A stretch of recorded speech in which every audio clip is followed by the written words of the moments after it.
Halo guys, assalamualaikum warahmatullahi wabarakatuh. Ketemu lagi di YouTube channel aku dan terima kasih banyak buat kalian yang udah klik video ini. Nah guys, jadi di episode kali ini aku udah nyiapin satu cerita horor yang menurut aku ceritanya ini bagus banget dan menurut aku ceritanya ini keren banget, makanya aku share ke kalian. Nah guys, tapi sebelum kita masuk ke alur ceritanya, jangan lupa buat kalian yang belum subscribe, tolong di subscribe dulu, di like, share, and comment sebanyak-banyaknya biar aku makin semangat lagi untuk bikin videonya dan aku makin semangat lagi untuk nge-share cerita horor ke kalian. Nah guys, sebelum kita masuk ke ceritanya, aku mau ngasih tahu dulu nih, judul cerita horor kita kali ini adalah Tiang Kembar. Oke guys, kita masuk ke alur ceritanya. Cekidot. Anda bisa menjawab salam saya. Sekarang, saya ingin meminta tolong. Bisakah Anda pergi bersama teman-teman Anda? Mbah Wira tiba-tiba berteriak keras sekali. Lalu ia menatap Mas Iwan dengan sengit. Kali ini ia menggerang seperti macan. Pak Sugeng memberitahu Pak Imron yang tampak kebingungan. Yang barusan adalah jin munafik. Dia ikut masuk ke dalam tubuh Mbah Wira. Sebenarnya ada banyak sekali yang sudah masuk. Tujuannya cuma satu. Jin Rib ini sedang bersembunyi di antara mereka. Pak Imron tidak percaya. Namun dengan melihatnya secara langsung, ia harus merubah pikirannya bahwa hal di luar nalar seperti ini rupanya nyata. Mas Iwan meraih botol minum yang sudah ia bawa. Disiramkan air itu sembari beliau berdoa, seolah terbakar. Mbah Wira merangkak seperti macan, menjauhi Mas Iwan. Mas Iwan menatap Mbah Wira. Matanya mendelik seolah memberi ancaman.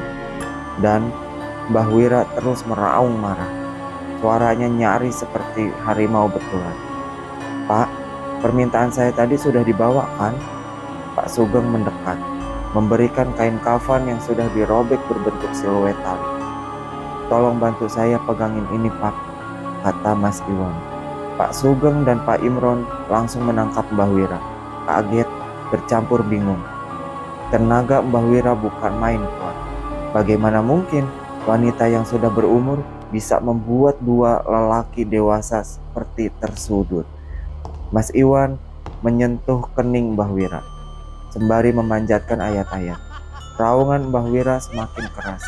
Namun, dengan begitu, Mbah Wira mau dituntun ke atas kasur.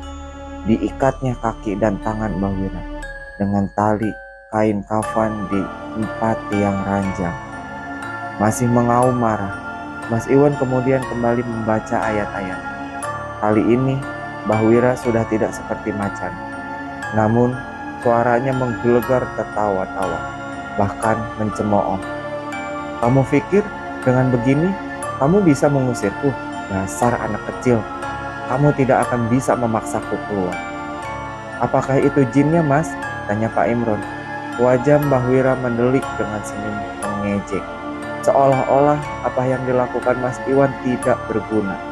Bukan Pak, kata Mas Iwan. Ini jin lain. Saya akan mencoba memaksanya keluar, tapi saya butuh waktu. Mas Iwan mengambil telur ayam.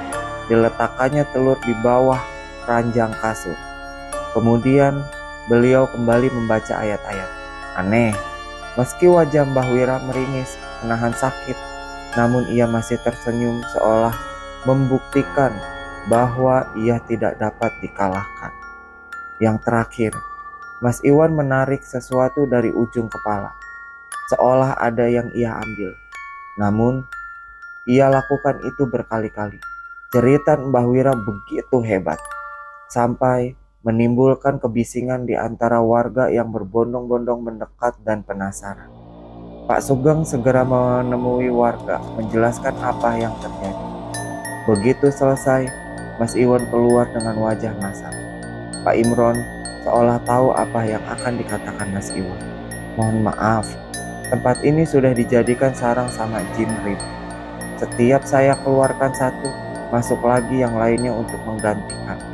Dan itu terus berlanjut sehingga saya kesulitan, Pak. Lalu bagaimana, Pak? Begini saja, kita bawa dia ke pondok pesantren tempat saya menimba ilmu. Insya Allah, banyak yang akan membantu. Katanya mencoba memberi harapan. Mas Iwan mengajak Pak Sugeng dan Pak Imron masuk ke dalam rumah. Di atas meja ada sebutir telur yang diletakkan di bawah ranjang. Begini Pak Imron, mohon maaf, sejak awal saya curiga jin ini sudah menghasut Mbah Wira agar menyerahkan raganya secara pasrah. Bila telur ini menghitam dan bau busuk, maka Mbah Wira benar-benar yang menyerahkan tubuhnya. Sebaliknya, bila telur ini tampak normal, ada harapan bahwa jin ini memaksa Mbah Wira. Ketika telur diketuk dan dikeluarkan dari cangkangnya, semua yang ada di sana kompak menutup hidung. Bau busuk. Telur itu rupanya jauh lebih dari kata busuk. Bahkan cairan kental hitam menyelimutinya. Tanda apa ini, Pak? Kata Pak Sugeng. Keluarga Bapak yang membawa jin ini sehingga ia terikat dengan semua kejadian ini, kata Mas Iwan tegang. Lalu bagaimana, Pak? Saya butuh sebuah mobil besar yang mampu memuat 12 orang santri pondok pesantren. Mereka akan membantu kita menghadapi petaka ketika kita di jalan. Pak Sugeng menatap Pak Imron. Sudah, sebaiknya kamu cari bus yang bisa disewa. Perjalanan ini akan sangat sulit, bahkan berbahaya. Untuk keluargamu, untuk kita semua. Keluarga saya, Pak. Pak Imron bingung. Nggih, keluarga panjenengan, kata Mas Iwan menegaskan. Sepulang dari sana, Pak Imron menceritakan semua kepada Dela. Kepada Ibu Ida, mereka pucat, berpikir bagaimana kejadian ini bisa menimpa keluarga mereka. Apa yang sebenarnya terjadi? Hari itu, Dela diberi kabar. Mega siuman. Dengan cepat, Dela pergi ke rumah sakit di mana Mega dirawat. Dela bertemu Ibu Mega. Menjelaskan ketika ia siuman, apa yang ia panggil pertama itu adalah Dela. Sepertinya Mega mau mengatakan sesuatu. Begitu mata mereka bertemu, Dela memeluk Mega. Dan kemudian Mega menceritakan semuanya. Mbah Wira, Del, dia bukan mbahmu, kata Mega. Suaranya gemetar menceritakannya. Siapa yang lu lihat, Meg? Kok lu kayak ketakutan gitu? Sumpah, Del. Demi Tuhan, itu bukan mbahmu. Percaya, Del. Iya, gue percaya, kata Dela menenangkan. Apa yang lu lihat, Meg, sebenarnya? Gue gak tahu, Del. Wajahnya gak bisa aku gambarin. Gue gak pernah ketemu makhluk semengerikan ini, Del. Bertanduk, mirip kerbau, besar dan hitam. Tapi suaranya seperti suara perempuan. Gue diancam, Del. Diancam bagaimana? Dia bilang, gue gak boleh ikut campur, karena kalau gue ikut campur, dia akan ngejar gue, Del. Gue takut, makanya gue ngebut. Dan rupanya, gue gak sadar di depan ada pohon. Gue gak inget apa yang terjadi. Tapi gue masih bisa bayangin wajahnya di depan gue. Sekarang gimana? Dia masih ngejar lu? Mega menggelengkan kepala. Del, kata Mega, gue mimpi. Di mimpi gue ada Mbah Wira. Dia lagi nangis. Suaranya kayak minta tolong, Del. Tolongin Mbah Wira, Del. Tolongin, kasihan dia. Dela hanya termengu memandang Mega. Malam itu juga, Dela dan Ibu Ida sudah berkumpul di rumahnya. Banyak warga yang penasaran. Desas-desus sudah menyebar. Tidak hanya keluarga mereka yang menjadi perbincangan. Namun, sedari tadi, banyak anak-anak yang tidak dikenal memenuhi rumah mereka, mengaji di depan rumah itu. Bus yang disewa Pak Imron sudah datang. Mas Iwan dan Pak Sugeng mengangkat tubuh Mbah Wira yang merontak meminta dilepaskan. Warga mulai terdengar bersahut-sahut membicarakan ini. Ini pertama kalinya terjadi di kompleks ini, membuat Dela hanya bisa merunduk pasrah. Anak-anak itu rupanya para santri pondok pesantren Mas Iwan. Setelah Mas Iwan masuk ke dalam bus, yang lain mengikuti, termasuk Pak Imron dan keluarga. Apa tidak sebaiknya kami pakai mobil sendiri saja, Mas? Kata Pak Imron. Jangan, sudah, lebih baik di bus ini saja semuanya, kata Mas Iwan. Di sana, Mbah Wira akan diikat dan mendelik ke semua orang. Wajahnya menatap marah Pak Imron dan mencaci maki dia bahwa dia anak durhaka yang memperlakukan ibunya seenak jidat. Dela belum berani menceritakan ini kepada Mas Iwan dan yang lain. Namun, sesekali ia melirik wajah Mbah Wira.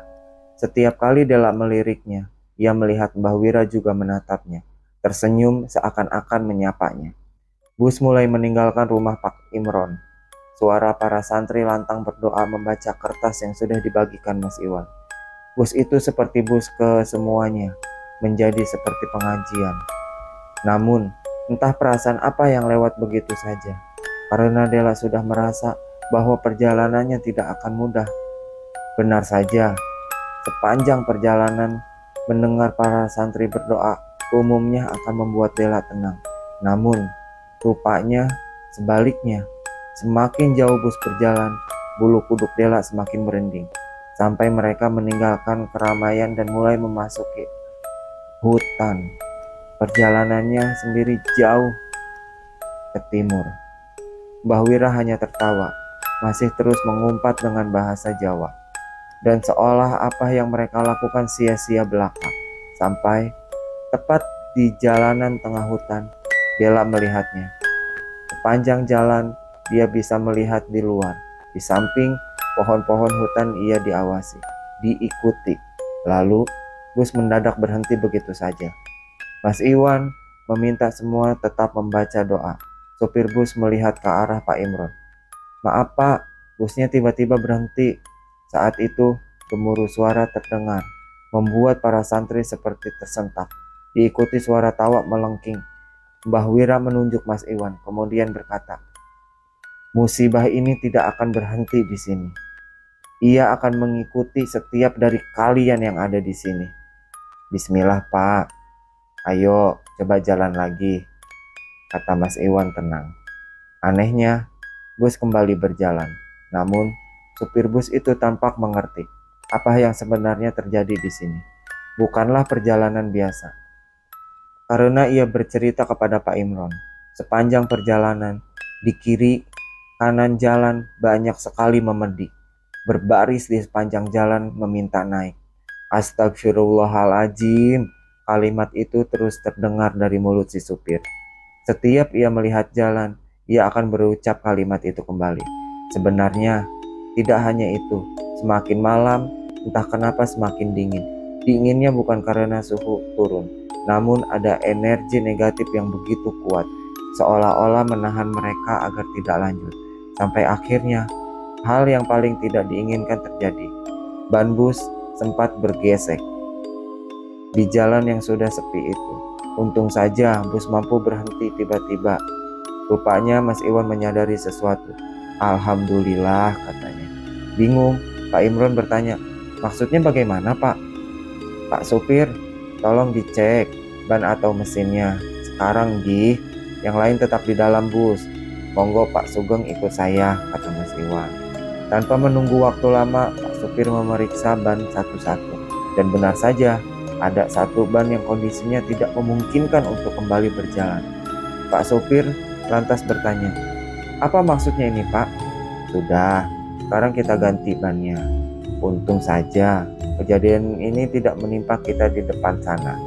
Mas Iwan menunjuk jalan di depan. "Kenapa Pak?" tanya si supir. "Di depan sana ada jurang yang kalau kondisi ban tidak prima mungkin akan membahayakan nyawa kita." Dibantu Pak Sugeng, segera Mas Iwan dan Pak supir mengganti ban yang besar itu. Sementara Dela melihat Mbah Wira berbicara dengannya. "Nduk, Mbah kangen." Namun Bu Ida dan Pak Imron memegang lengan Dela seolah menolak untuk mendekatinya. "Iki si Mbah Ndok, Delia, namamu yang ngasih aku Ndok," katanya. "Iku si Mbah Pak, Bu." Dela mau mendekat. "Jangan," kata Pak Imron tegas. "Jahat sekali kalian sama ibumu yang melahirkan kamu, jahat," ucap Mbah Wira dengan suara bergetar. Dela mulai menangis, memohon diizinkan mendekat, sampai ada seorang santri mendekatinya. "Pendusta, sampean pendusta." Saat itulah Dela sadar. Sosok di depannya menyeringai. Bus kembali melaju.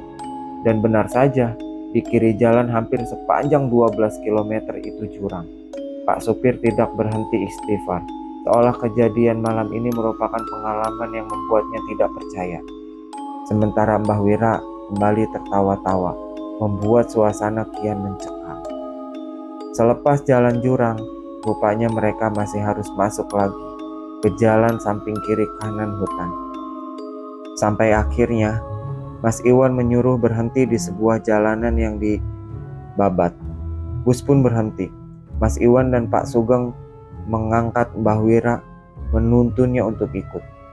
Bus tidak bisa masuk, tapi pesantrennya sudah dekat dari sini. Tinggal masuk ke jalan itu, kata Mas Iwan. Pak supir yang masih kebingungan memilih untuk ikut masuk. Ia masih terbayang bagaimana ia melihat dedemit yang selama ini dia lewat. Wajah Mbah Wira mulai berubah.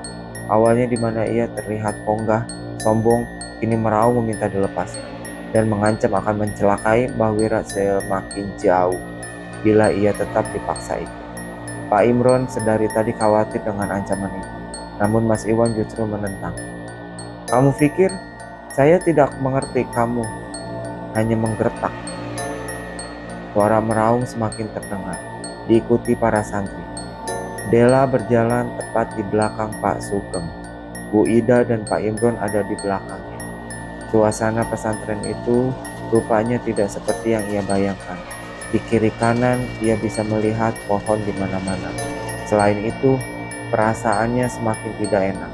Sampai Dela yang awalnya baik-baik saja, semakin lama semakin berat, dan ia tidak ingat apa yang terjadi selanjutnya. Yang ia ingat, rupanya Dela pernah melihat wajah jin yang merasuki Mbah Wira. Sekarang ia tahu hubungan apa yang terjadi sehingga keluarganya terseret masuk ke dalam lubang masalah ini. Bu Ida, dialah penyebab utamanya. Dela terbangun begitu saja. Di depannya, Bu Ida dan Pak Imron melihat cemas. Mas Iwan hanya menatap Dela, sementara Pak Sugeng melihat dari ambang pintu. Namun, Dela tertuju pada pria, mbah-mbah yang sudah tua sekali. Dia duduk dengan tongkat kayu jati di tangannya. Dia tersenyum, menyapa. Nak Dela sudah sadar. Suaranya lembut dan begitu membuat segar. Dia tahu namanya mungkin kedua orang tuanya yang sudah memberitahu, pikirnya. Namun rupanya mbah ini memang sudah tahu semuanya. Kalau Nak Dela sudah merasa baik, Mbah tunggu di depan padepokan dekat masjid semuanya. Dibantu Mas Iwan. Mbah asing itu meninggalkan kamar. Bu Ida mendekati Dela. Namun Dela langsung mengatakannya. Bu, Ibu ambil apa di tempat itu? Tempat kita menginap waktu di gunung. Bu Ida tampak terkejut, namun ia tidak menjawab pertanyaan Dela. Pak Sugeng tiba-tiba masuk. Apa? Dela sudah baikan? Mbah Patona memanggil kalian. Pak Imron, Bu Ida, dan Dela segera pergi. Ia masih memandang ibunya. Tatapannya menyelidik. Di padepokan terlihat seperti tempat mengaji kitab kuning.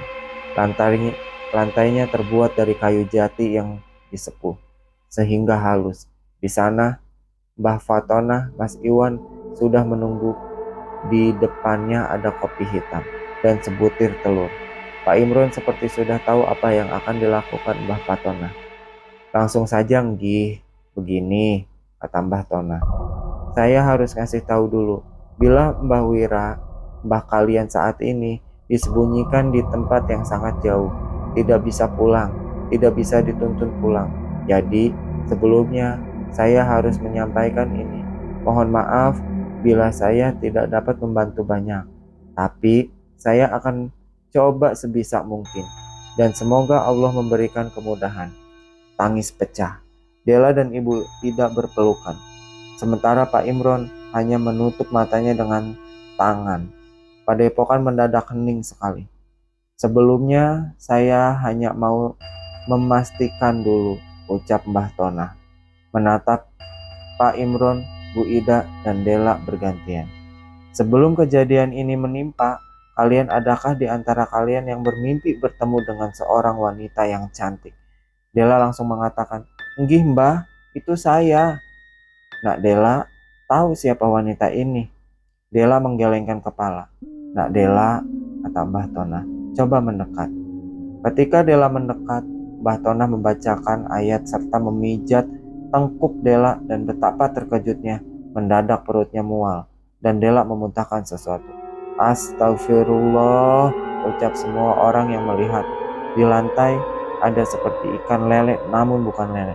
Besarnya seukuran ibu jari dan panjangnya sepanjang telapak tangan. Nopo niku mbah, ucap Mas Iwan yang sama kagetnya. Sudah kuduga, sebenarnya yang diincar sejak awal itu Dela. Kemudian Mbah Tonah menatap Ibu Ida. Bu Ida bisa cerita apa yang diambil dari sebuah kamar di penginapan. Mungkin Bu Ida bisa memulai bercerita. Bu Ida menatap Mbah Tonah, ragu, namun kemudian beliau mengatakan sebuah kalung, Mbah. Kalung milik ibu. Mboten, Mbah. Ibu Ida terdiam lama. Saya mengambil di salah satu kamar, dan entah kenapa saya ingin membawanya pulang. Mbah Tonah lalu beralih ke Pak Imron dan Dela. Beliau mengatakan, sudah, jangan ada yang marah. Sudah terjadi. Tidak ada yang bisa mengulangi waktu. Yang sekarang saya ingin tahu di mana kalung itu. Itu masalahnya, Mbah, kata Bu Ida. Saya menaruh kalung itu di atas tas, tapi sesampainya di rumah, kalung itu hilang sampai sekarang. Saya tidak tahu ada di mana. Pak Tonah mengangguk. Tidak perlu dicari karena kalung itu sudah dibuang oleh Mbah Wira. Begini, Mbah Tonah menjelaskan. Sebelum saya mulai, saya jelaskan dulu titik permasalahannya. Kenapa bisa terjadi seperti ini? Kalung itu sudah berpindah-pindah tangan dari satu keluarga ke keluarga yang lain. Tujuannya cuma satu, membawa bala bencana bagi mereka yang menyimpannya. Mbah Wira tahu akan hal ini, karena entah kalian sadari atau tidak, Mbah Wira bukan sembarang orang. Beliau adalah getih anget yang menjadi tiang kembar, dan yang menjadi masalahnya adalah jin rib yang memasukinya kebetulan adalah jodohnya. Itu yang membuat semua ini sulit. Mbah Wira bisa saja menolak ini, bisa melawan jin itu, karena getih anget tidak dapat sembarangan dengan mudah dirasuki. Namun, jin itu makhluk yang manipulatif. Dia akan terus membuat kalian menderita. Dia akan membawa kesengsaraan. Bagaimana itu bisa terjadi? Karena penjenengan, Bu, sudah membawa benda yang seharusnya tidak boleh Anda bawa. Benda yang bukan milik Anda. Sekalipun itu adalah batu permata, dilarang bagi seorang muslim untuk mengambilnya. Karena tidak ada yang tahu selain Allah yang Maha Tahu.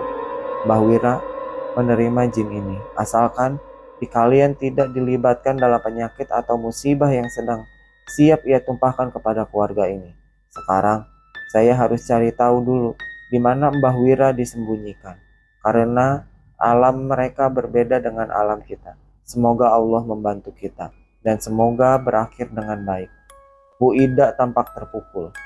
Tidak ada kalimat yang bisa keluar dari bibirnya. Semua orang hanya merunduk.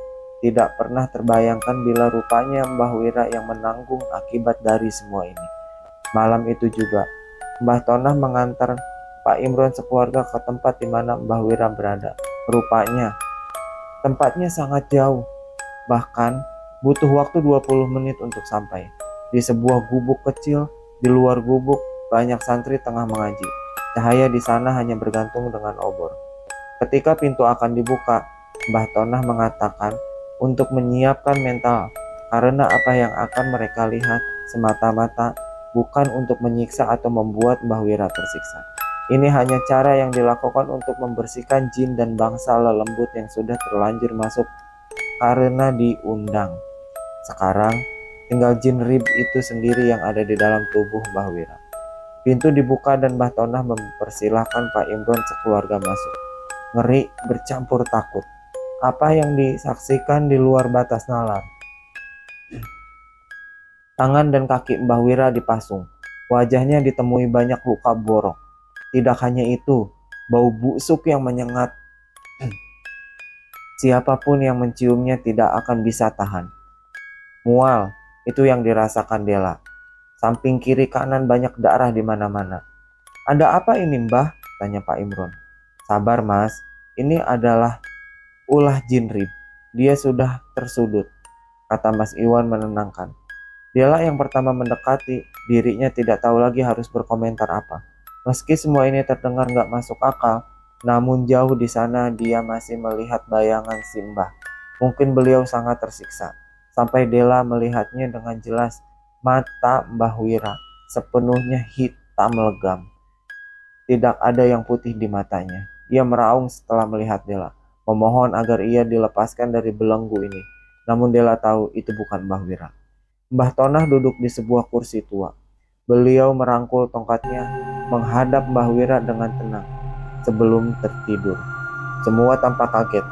Kenapa Mbah Tonah tiba-tiba tertidur? Mas Iwan dan Pak Sugeng menahan Ibu Ida dan Pak Imron. Beliau hanya mengatakan, di sini saja Pakku, biar diurus sama Mbah Tonah. Tiba-tiba seperti petir di siang bolong, Mbah Tonah terbangun, berbicara dengan bahasa Arab. Suaranya melengking seperti wanita. Della yang menyaksikan itu kaget setengah merinding. Ucapan Mbah Tonah tertuju pada sosok di hadapannya. Rupanya, Mbah Wira bisa menjawab ucapan bahasa Arab itu. Mereka sama mengobrol, namun dari nada suara yang sangat sengit. Mas Iwan menjelaskan, Mbah Tonah sudah memaksa jin itu memberitahu di mana Mbah Wira disembunyikan. Namun, jin ini jauh lebih dari keras kepala. Karena memang sejak awal, jin ini sudah cocok dengan Mbah Wira. Namanya juga tiang kembarnya. Rupanya, jin itu tetap tidak mau memberitahu, dan Mbah Tonah kembali tertidur. Begitu beliau bangun, Mbah Tonah berujar pada Pak Imron, "Saya ingin berbicara dengan Anda, dan hanya Anda saja. Mari ikut saya." Lama, Della tidak melihat Pak Imron dan Mbah Tonah. Sekitar jam 2 dini hari mereka kembali. Namun, wajah muram terlihat dari ekspresi garis muka Pak Imron. "Del, Bapak mau ngomong," kata Pak Imron. "Della sayang Mbah kan?" Della mangguk. Wajahnya terlihat bingung. "Begini," kata Pak Imron.